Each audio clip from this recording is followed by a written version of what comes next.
Quite a bit of attention being paid to the Miller-Knoll CEO, who's gone viral after she gave an internal rant to employees in which she told them to stop worrying about why they weren't going to get a bonus and to start working harder and to lead by example. We'll tell you a little bit about why that's so hypocritical after you see the video. Let's take a listen. Questions came through about how can we stay motivated if we're not going to get a bonus? What can we do? What can we do? Some of them were nice and some of them were not so nice. So I'm going to address this head on. The most important thing we can do right now is focus on the things that we can control. None of us could have predicted COVID. None of us could have predicted supply chain. None of us could have predicted bank failures. But what we can do is stay in front of our customers, provide the best customer service we can, get our orders out our door, treat each other well, be kind, be respectful, focus on the future because it will be bright. It's not good to be in a situation we're in today, but we're not going to be here forever. It is going to get better. So lead by example, treat people well, talk to them, be kind, and get after it. Don't ask about what are we going to do if we don't get a bonus. Get the damn $26 million. Spend your time and your effort thinking about the $26 million we need and not thinking about what you're going to do if we don't get a bonus. All right? Can I get some commitment for that? I would appreciate that. I had an old boss who said to me one time, you can visit Pity City, but you can't live there. So people, leave Pity City. Let's get it done. Thank you. Have a great day. Okay, so psychotic, really, all around. One of the reasons weird energy from this lady this too. Lady is stone cold crazy, absolute craziness. You could see it in the eyes. And what do we learn about her? She herself received a $3.9 million bonus in executive compensation on top of her $1.1 million fixed salary. Now, what she's referring to, the $26 million, is the overall sales goal of the company as to why the employees won't be getting a bonus and or a raise. Here's the thing. If everybody in the company is not getting a bonus, that's one of the, as a leader, you could be like, listen, I'm not taking a bonus, no one's taking a bonus. That's how it is. You know, we're going to get together. You make money, I make money, period. I don't even think people would care then if she got paid $4 million. She's CEO of a company based in Grand Rapids, Michigan. It's got 11,000 employees. Okay, reasonable, I guess. But when you are paying yourself and then you're lecturing these people who make way less than you, and if we're assuming here that people work in sales, so a lot of them live and die by bonus, not just about their base salary. It's like whether you can literally feed your kids. And you're saying,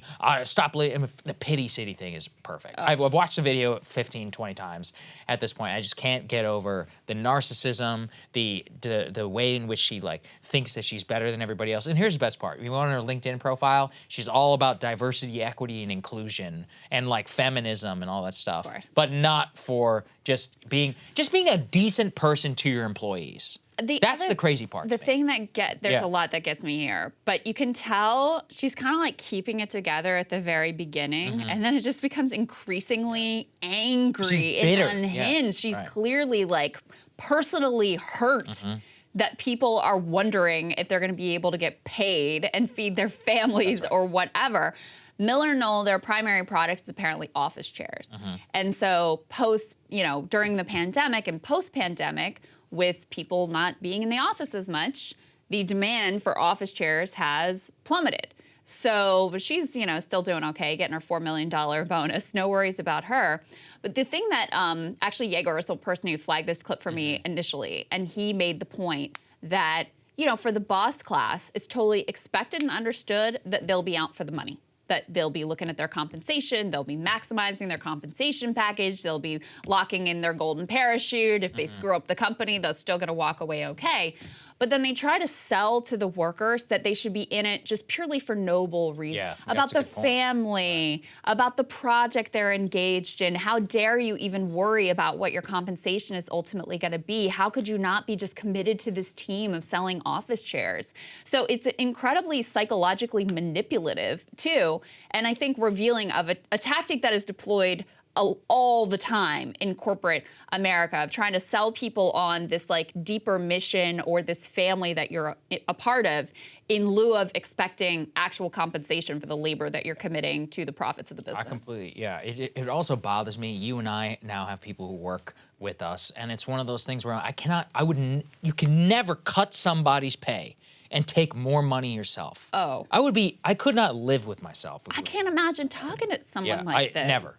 It's insane. Pity City. But unfortunately, yeah, most people who are, I've worked for people like that. I'm sure you have too. Everybody's had a boss. There's something about when you're a boss for a lot of people, maybe they just like have amnesia about what it was like to be treated like shit by your boss. But you know, that one, it really struck a nerve. Not just me, I think a lot of people out there, because all of us have felt it a little bit, man. Well, it feels so small when you have these type of people will just rule your lives. Yeah, well, and there's this cultural narrative that feeds people like this that they deserve to be in this position of power, and that causes them to truly look down on the workers that that they're in charge of, and so it creates this disgraceful like power trip like psychopathy that you see displayed in this video. Very true. All right. We'll see you guys later. Hey guys, ready or not, 2024 is fully upon us now, and Saagar and I have been brainstorming ways that we can really up our game for this critical election. Yeah, we rely on our premium subs to expand our coverage, to add staff, to upgrade the studio. We just want to give you the best independent coverage of this election, which is possible. So if you can help us out, become a premium subscriber today, breakingpoints.com, or the link is down here in the description video. It really means the world to us, and if you like what we're all about, this is the best possible way to keep us 100% independent, working only for you.